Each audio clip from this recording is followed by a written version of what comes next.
በዚህ ምድር ላይ ትልቅ ስራ ለመስራት ሲፈልግ በሰው በኩል ነው የሚሰራው። ምክንያቱም እግዚአብሔር መንፈስ ነው፣ የሚኖረው መንፈሳዊ ዓለም ውስጥ ነው። ሌጋል ግራውንድ የሚያገኘው በእኛ ውስጥ ነው። ለዚህ ነው እግዚአብሔር በሰው ውስጥ የሚያድርበት ምክንያት ይሄ ነው። የሚገርማችሁ አጋንንት በሰው መጠቀም ነው የሚፈልገው። ካቃተው ግን በግ ውስጥ ይገባል፣ ድመት ውስጥ ይገባል፣ ውሻ ውስጥ ይገባል። አለበለዚያ ኦፕሬት ማድረግ አይችልም። ስለዚህ አጋንንት የሚባለው የክፉ መንፈሳዊ ሰራዊቶች ቢሊዮን የሚቆጠሩ ሰራዊቶች ያሉት መንፈሳዊ ሬልም ላይ ነው። ውጊያችን ከነሱ ጋር ውጊያን አንደርስታንድ ያደረግነው በጣም በተሳሳተ መንገድ ድምጻችንን በማጉርነን እንደሱን የጸለየው ብዙ ዘመናችን መጀመሪያ አጋንንት ምንነቱን ስናቅ፣ ቀጥሎ አጋንንትን የምናሸንፈው እንዴት እንደሆነ ስናቅ፣ ጠላታችን ምንም ሰው እንዳልሆነና መንፈስ እንደሆነ ስናቅ ውጊያችን ስትራቴጂያችን ይቀየራል። ከዛ ለክፉ ቀን ለመቃወም ሁሉን ፈጽማችሁ ለመቆም እንድትችሉ የእግዚአብሔርን የዕቃ ጦር የጦር መሳሪያ አንሱ ነው የሚለው እዚህ ጋር። የጦር መሳሪያችሁን አንሱ ይዘረዝራል። ከዛ በኋላ የጦር መሳሪያችንን ኢየሱስ ጌታ ነው። የሆኑ ሰዎች ምሽግን ያፈርሳሉ ዛሬ። እሺ፣ ሁለተኛ ቆሮንቶስ 10 ከ3-5 በሰው ልማድ ምንም እንኳን የምንመላለስ ብንሆን እንደ ሰው ልማድ አንዋጋም። ቀጥል። የጦር ዕቃችን የጦር መሳሪያችን ስጋዊ አይደለምና ምሽግን ለመስበር ግን በእግዚአብሔር ፊት ምንድነው ይላል? ብርቱ ነው። አሁን ተመልከቱ እንግዲህ ምሽጉ የትኛው ነው? የሰውን ሐሳብ ዲያብሎስ የሚመሸገብበት ቦታ ስትሮንግ ሆልድ በእግዚአብሔር ዕውቀት ላይ የሚነሳውን ክፉ ከፍ ያለውን ነገር ሁሉ ምን እናደርጋለን? እናፈርሳለን። ምሽግን እናፈርሳለን። የሰው ሐሳብ ምን አይነት ሐሳብ? በእግዚአብሔር ዕውቀት ላይ የተነሳ ሌላ ሐሳብ። ከዛስ ለክርስቶስም ለመታዘዝ አእምሮን ሁሉ ምን እናደርጋለን? እንማረካለን። ምሽግ ስትሮንግ ሆልድ ዲያብሎስ የሚደበቅበት መንፈሳዊ ዓለም አጋንንት የሚሰራበት ምሽግ፣ መፍረስ ያለበት ምሽግ፣ ጠላት የተሰወረበት ምሽግ የሰው ሐሳብ። ዛሬ ቀኑን ሙሉ ስታስቡ ካስባችሁት ሐሳብ ውስጥ አብዛኛው የእናንተ አይደለም። የሰውን ሐሳብ በእግዚአብሔር ዕውቀት ላይ የተነሳው ሐሳብ የእግዚአብሔር ዕውቀት ሲመጣ ሬዚስት የሚያደርገውን ሐሳብ እንደ እግዚአብሔር ቃል እንዳላስብ የሚያደርገኝን ሌላኛውን ሐሳብ በእግዚአብሔር ቃል ላይ እኔ ራሴ እንዳምጽ የሚያደርገኝ ሌላኛው ሐሳብ። we are destroying sophisticated argument and every exalted and proud thing that set itself up against the knowledge of God. ያኛውን casting down imagination ተመልከቱ። የሰውን ሐሳብ እናፈርሳለን የሚለው casting down imagination, every high thing that exalts itself against the knowledge of God and bring into captivity every thought to the obedience of God. ይሄኛው ነው በጣም የሚያስረዳው። በእግዚአብሔር ሐሳብ ላይ ተነስቶ እኛ አእምሮ ውስጥ ያለውን ኢማጂኔሽን ካፈረስ ነው በኋላ ይላል ያንን ኢማጂኔሽን እና ኖሌጅ ለእግዚአብሔር ሐሳብ እንዲገዛ እናደርገዋለን አለ። ጦርነቱ ያለው እዚህ ውስጥ ነው ማለት ነው። ዳንኤል 10 12 እና 13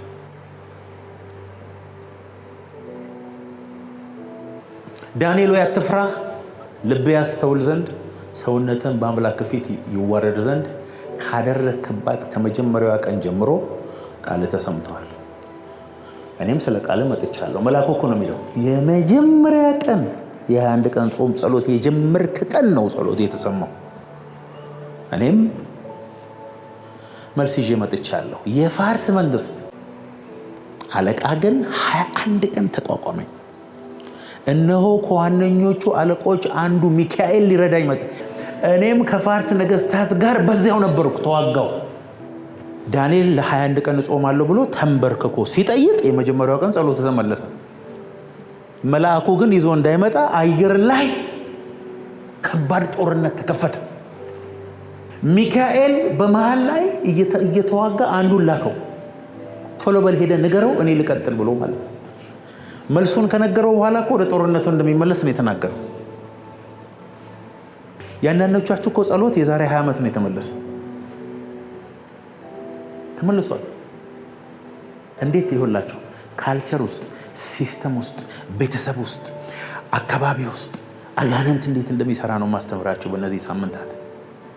በቤተሰብ፣ በአካባቢ፣ በሀገር ደረጃ አሁን ኢትዮጵያ ውስጥ የሚሰራውን መንፈሶች አሁን ዝም ብላችሁ እንዲያታውቁ።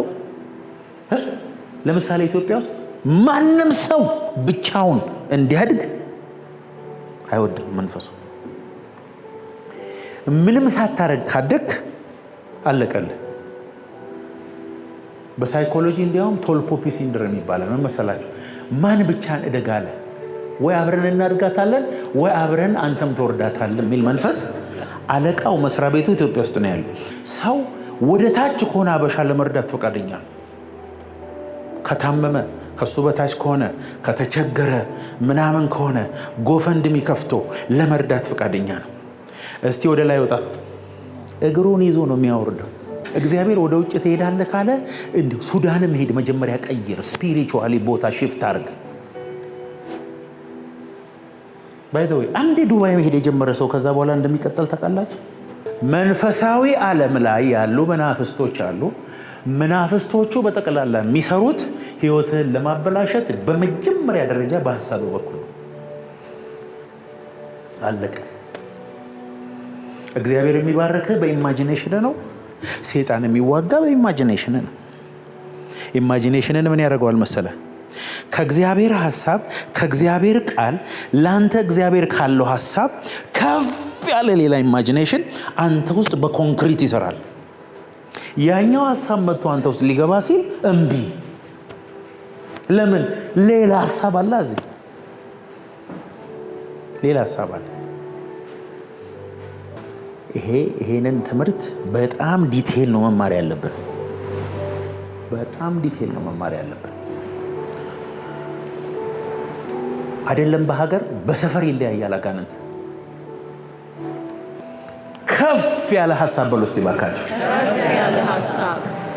ነገርም እሱን ኢማጂኔሽን ምን እናደርገዋለን አለ እናፈርሰውና ካስቲንግ ዳውን ኦል ኢማጂኔሽን አጌንስት በእግዚአብሔር ሐሳብ ላይ የሚነሳው እኔ ውስጥ ያለውን ሐሳብ ምን እናደርጋለን?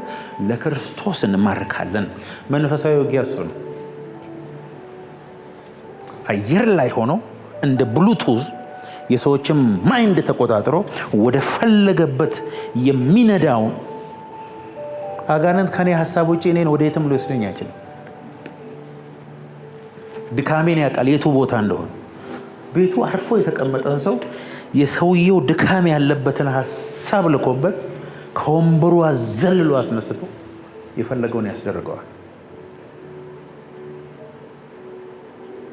እግዚአብሔር ሊባረከ ካለበት ነገሮች ኩክ ዳልጎ ካለቀበት ፒክ አድርጎ ወደዛ እንድትሄድ ያደርጋል። በራስ ፍቃድ አውቶ ድራይቭ ላይ ያደርጋል። ቆላስያስ 2:15 አለቅነትና ስልጣናትን ገፎ ድል በመንሳት በእርሱ ኢያዛሮች በግልጥ አሳያቸው ይላል። when he had disarmed the rulers and authorities።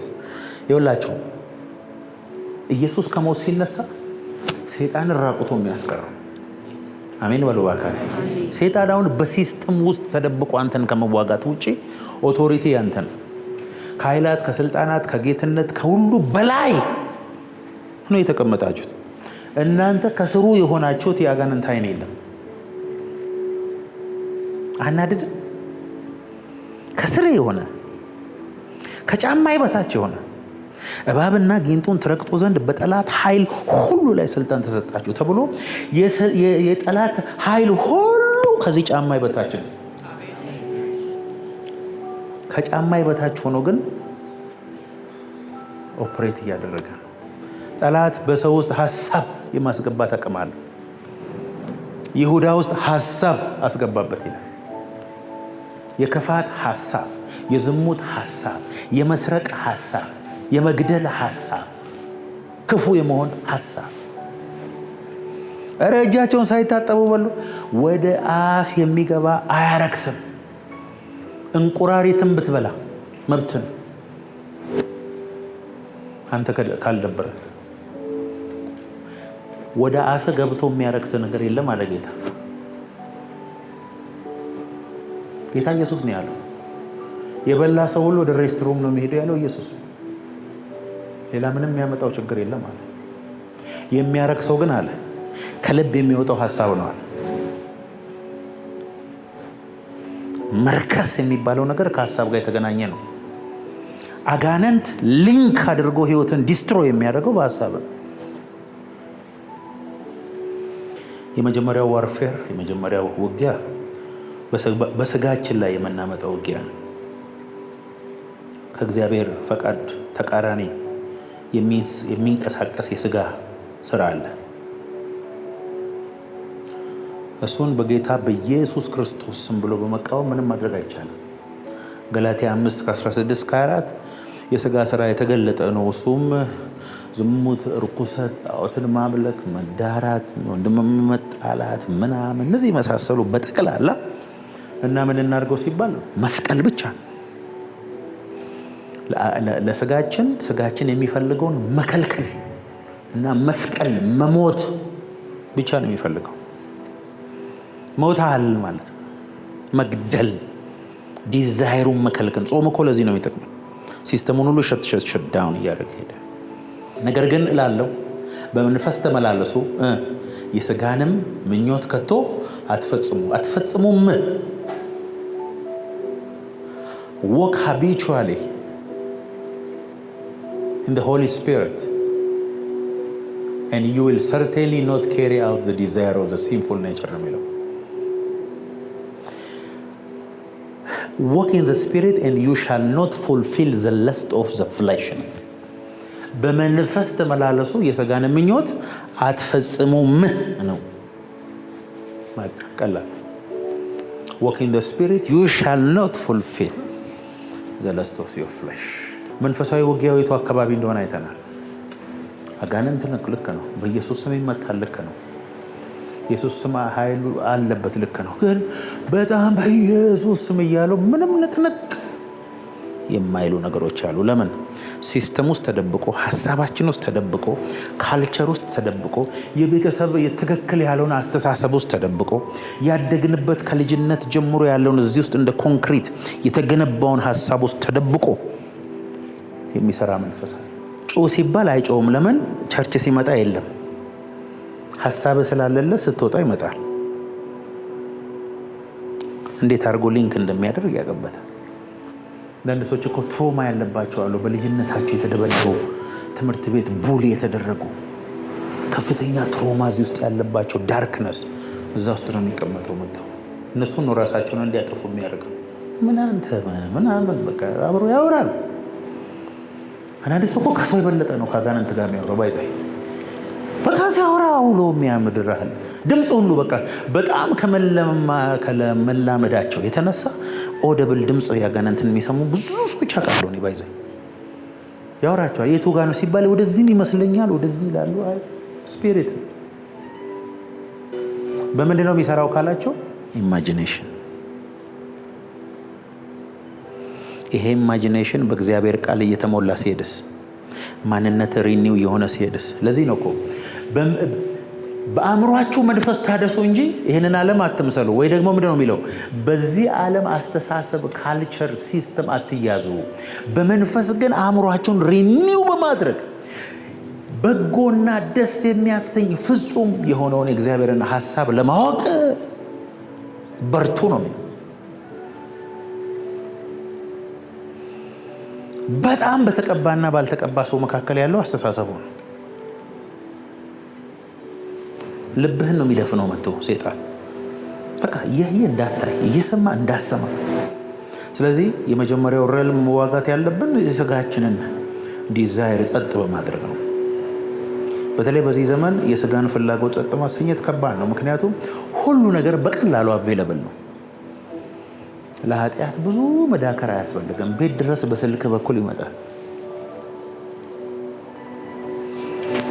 ሐሜት፣ ጥላቻ፣ ርኩሰት፣ ሁሉ ነገር ኦንላይን ነው። ሌብነቱ ቶ ሌላው ካልቸር ውስጥ ነው ተሰክስኮ የሚቀመጠው። ባህል፣ ሲስተም። አይገርምም? ሰይጣን ሲስተምን ይሰራል በደንብ። በጣም እኮ ነው የሚገርመው። ከእግዚአብሔር ሲስተም ተቃራኒ የሆነ ሌላ ሲስተም። አንደኛው ዮሐንስ 2:15-17 ዓለምን ወይም በዓለም ያሉትን አትውደዱ። በዓለም ያለው ሁሉ እርሱም የሥጋ ምኞትና የዓይን አምሮት፣ ስለ ገንዘብ መመካት ከዓለም ስለሆነ እንጂ ከአባት ስላልሆነ ማንም ዓለምን ቢወድ የአባት ፍቅር በሱ ውስጥ የለም። ስለ ገንዘብ መመካት፣ ዓለሙም ምኞቱም ያልፋሉ፣ የእግዚአብሔርን ፈቃድ የሚያደርግን ለዘላለም ይኖራል። በገንዘብ መመካት፣ ባለን ነገር መመካት፣ የሌለንን እንዳለ አድርጎ ለሰው ማሳየት። አቤት! የሥጋ ምኞትና የዓይን አምሮት፣ ስለ ገንዘብ መመካት የዓለም ነው፣ የአባት አይደለም። ማንም ዓለምን ቢወድ የአባት ፍቅር በውስጡ ያለ። የዓለምን የመውደዳችን ጥልቀት የአባት ፍቅር በእኛ ውስጥ ምን ያህል እንዳለና እንደሌለ በሱ ማየት እንችላለን። the love of the father is not in him ነው። በጣም ለመታየት፣ በጣም ሰው እንዲያቀላቸው፣ በጣም ብዙ ነገር እንዳላቸው፣ ብዙ ፎቶ፣ ምግባቸውን ፎቶ፣ ጫማቸውን ፎቶ፣ የአይን እንትናቸውን ፎቶ ምናምን የሚያነሱ ሰዎች በአብዛኛው ራሳቸውን ሲያጠፉ ነው ያየነው። ውስጣቸው የሆነ ባዶነት አለ። እሱን ለመሸፈን በህይወቱ ምንም አይነት ውድድር ውስጥ እንደሌለ ደስተኛ ሰው የለም።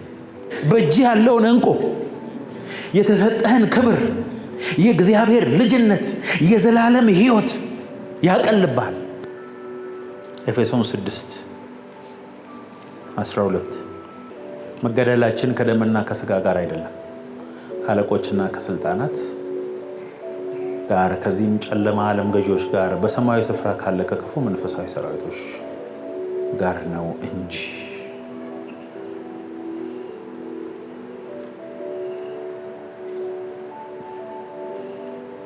አያችሁ፣ ዲሞኒክ ፐርሰናሊቲስ አሉ። ብዙ አይነት አጋንንት ነው ያለው፣ አንድ አይነት አይደሉም። በየሰፈሩ የሚሰሩት መናፍስቶች አንድ አይደሉም። አንዳንድ ሰፈር ጉስቁልና ብቻ ነው የሚሰራው። ከጉስቁልና ለመውጣት ወይ ሰፈሩን መልቀቅ አለብን። ከበረከቴ የሚያጎድለኝ፣ እግዚአብሔር ካልልኝ የሚያስቀረኝ፣ በምድር ላይ ያለውን በረከት ሁሉ በእጆቼ እንዳይገባ የሚያደርገው ብቸኛው መንገድ ሐሳቤ ነው። አለቀ። ሐሳቤ በእኔ ቁጥጥር ስር ከሆነ፣ ሐሳቤን የምሾፍረው እኔ ከሆንኩኝ፣ የትኛውም በሲኦል ያለ አጋንንት፣ የትኛውም በሰማይ ያለ መልአክ በእኔና በበረከቴ መሀል ሊቆም አይችልም። አለ። በእግዚአብሔር ሐሳብ ላይ የተነሳው የኔ ሐሳብ ግን በጎና ደስ የሚያሰኝ ፍጹም የሆነውን የእግዚአብሔርን ፈቃድ በሕይወቴ እንዳላይ ሊያደርገኝ ይችላል ማለት ነው። በኢየሱስም ከምልና እንደ እግዚአብሔር ቃል ማሰብ ከሚጀምረው በጣም የተዋጋሁት እንደ እግዚአብሔር ቃል ማሰብ በጀመርኩ ጊዜ ነው። እያንዳንዱ ሲስተም ውስጥ ያለን የአጋንንት አሰራር አሽቶ ምንም ማድረግ አልችልም፣ ከዚህ በላይ ምን ላድርግ፣ የምችለውን አድርጌያለሁ ምናምን እግዚአብሔር ከብዙ ምክንያታዊነት ወደ ውጤት ማንንም አያመጣም። ከውድቀት እግዚአብሔር ወደ ትልቅ ሰው ያመጣል። እግዚአብሔር መጥቶ ምን አደርግልህ ትወዳለህ ቢል አስቤበት ልምጣ የሚል ሰው ነው የሚበዛው። ልጸልይበት የሚል ነው የሚበዛው። ክሊር የሆነ ቪዥን ያለው ሰው የለም። ውጊያችን መንፈሳዊ ነው። ውጊያችን መንፈሳዊ ዓለም ካሉት ጋር ነው። ውጊያችን የሚከናወንበት ሜዳ ሀሳባችን ነው። ለምንድን ነው ቴሌቪዥን ስናይ አይደክመንም?